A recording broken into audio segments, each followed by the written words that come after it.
Hello, Georgia friends. Welcome back to another episode of the Soup of the Day podcast. And my guest here with me today is no stranger to Georgia. He's our district men's ministries director, and he is the pastor in Vidalia at First Assembly of God there. Joe Gabbard. Joe, thank you so much for making the drive over and coming to talk to me today. And I just want to say welcome.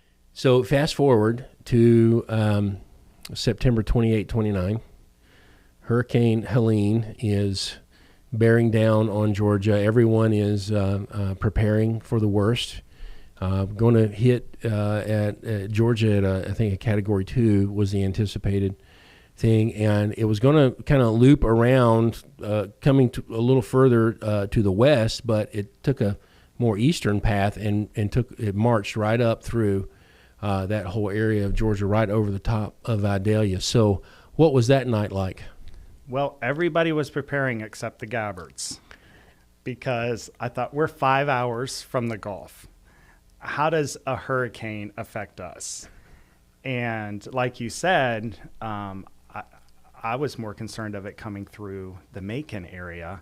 I have a son that goes to college in Milledgeville, and we were very concerned with him.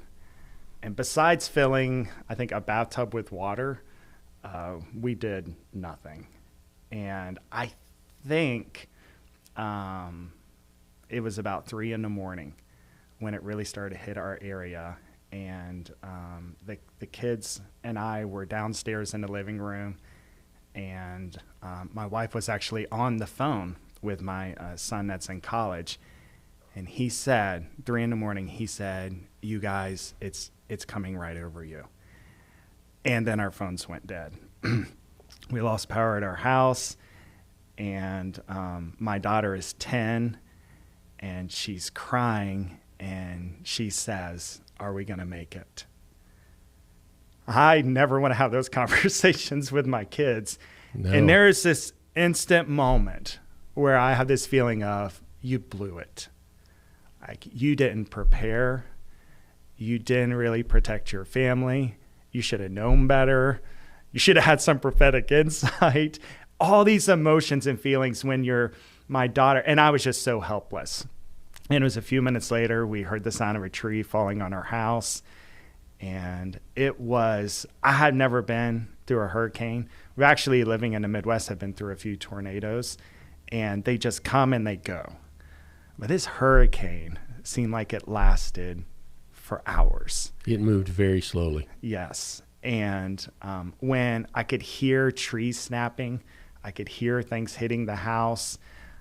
And there was an eerie dark. So everything in our house was dark, and everywhere we could see. And we're kind of in a rural area. Even in Vidalia, we live outside of the city. But it was just pitch black everywhere. And just to hear these horrible sounds. And it was just the morning when we stepped out of our front door. I don't know, it's almost like a Wizard of Oz moment. Like you're in one world and you open the door and you're shocked to see, I think we have about 15 pecan. Am I allowed to say pecan? They're pecan trees, but that's fine. You're a transplant, so you can say pecan. We call it our little grove of trees, and to see, I think, 12 of them, uprooted and laying down. And I think we had 4 pine trees, huge pine trees that were uprooted and laying down, and trees from my yard covering my neighbor's driveway. And I thought it was just our house where a tree fell.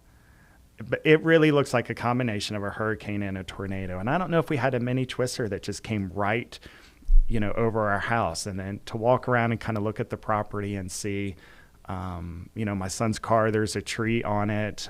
There's a tree on the house, and a branch has punctured through the roof. And but just to see it everywhere, it was shocking. We did not have cell phone service. I think you texted me that morning, and I got it, but I couldn't respond to it. And we went without internet at least 7 weeks. Matter of fact, right now we're on I think it's our 3rd day where we don't have internet again. Really? And we went without electricity. at our house for 15 days, and I'm on a well. So if I don't have electricity, I don't have water.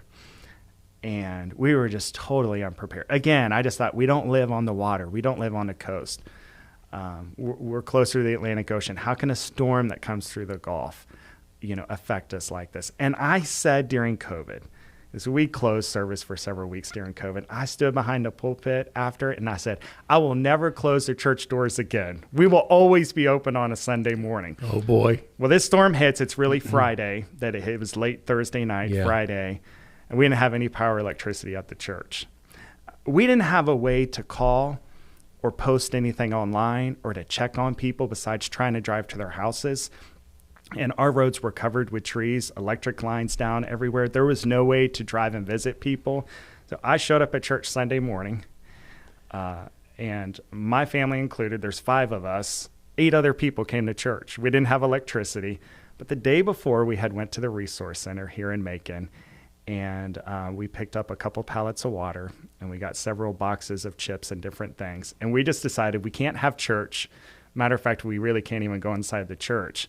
But let's just drive around our community and deliver pallets of water. And incredible. Yeah, it was from the very beginning. There were people around us that said, we're taking our church through a ministry the district is leading called Level Up. Mm-hmm. And I think there's 12 of our churches that are in it right now. And one of the people that was at church with us that Sunday is a part of our Level Up group. And he said to me, looked me in the eye with a smile, and he said, Pastor, it's just time to level up. And just to see our people, at times my heart wasn't in it, because I think my knee-jerk reaction is to want to run. Get away from this. Yeah. Where is their power? What hotel can I take my family to? How can I get out of this situation? And I look throughout the Bible, and I don't know why the people of God, so much of the time, that is our knee-jerk reaction. Jesus dies on the cross, and, these followers who have seen miracles, they all split and run. Jonah, this call of God on his life, and he's just running from it. And we see all, like the heroes of our faith, they have a moment where there's just kind of this running. And I just wanted to get out of my community. I wanted to get away from that area. I wanted to shower and a meal. My knee-jerk reaction is I want to get out. And there is this phrase that hit us. It's not original to us. Jesus is with us in the storm. Now that sounds very super spiritual, but what it really means is people full of Jesus are right there with you in the storm. Absolutely. And really quickly, we realized as a family and as a church, there's so much we don't have, but we've got to be Jesus to people in this storm. In the parallel of the story I told earlier about our house fire, the day after our house fire, our insurance company put us in a hotel. And we have our dog, and the 5 of us were in a hotel room. And since a normalcy, I want to take my kids to school that next day. And so we're having breakfast in a hotel. We had just walked our dog in the parking lot of this hotel and put him back. And we're sitting there, and we're having breakfast. And I can't help but notice there's one other family with young kids having breakfast. And one of their kids has bandages on his hands, and he's in a wheelchair, and he has bandages on his knees and legs. And it just really stands out to me. And I get my kids, we eat breakfast, and I take them to school. And the next day, same kind of routine. And that same family is there. And I realized they're getting their family ready to go to school as well. And just after we were actually in that particular hotel for almost a month, I just got to know them a little better. They asked me, they said, have you guys been through a fire? I'm like, I don't know how you knew that, but we have. And they said, well, we have too. And they said, we see you guys a couple times a day. You take your dog out in the parking lot, and you're walking him, and he goes to the bathroom, and you're playing with him. And we just see you sitting here, and you have breakfast with us. And I say, you've been through a fire? And they said, yeah, we did. We lost everything. And they said, our son, and they pointed to him, this about the same age as my middle son, in a wheelchair, bandages on his arms and knees. They said, ours was an electrical fire that happened in the middle of the night. He woke up. If he wouldn't have woke up, we wouldn't be here. And one by one, He went to each member of our family and woke them up and said, you got to get out of the house. But he has so much guilt because in that moment, he forgot about the family dog. And he said, we see you every morning, every afternoon, taking your dog out and walking him. And I just thought about that family. And at a time, again, where I felt all this kind of like, God, why did you let this happen? God, we're serving you. Why did we experience this storm? And why are we going through this? And I realized I have a divine opportunity to be Jesus to this family in the middle of their storm. And it was just eye-opening for me. If I can get my eyes off of my problem and my storm, God will provide for me. God will meet every need I have. My calling and my mission is to be Jesus to other people in their storm. Paul writes the joy book of the Bible, Philippians, one of my favorite books of the Bible. But he writes that in prison.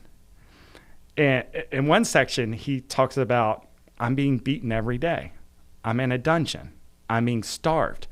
I don't know if I'm ever going to get out. He actually, at the beginning, he's like, I don't even need for you to pray for me.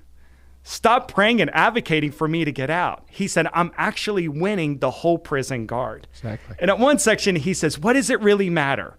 As long as the gospel is advanced. Superintendent, I want to get there. I want to get there that no matter what happens in this world, let your gospel be advanced. Whatever I experience here on earth is so minor to the eternal thing you want to do in our communities. Exactly.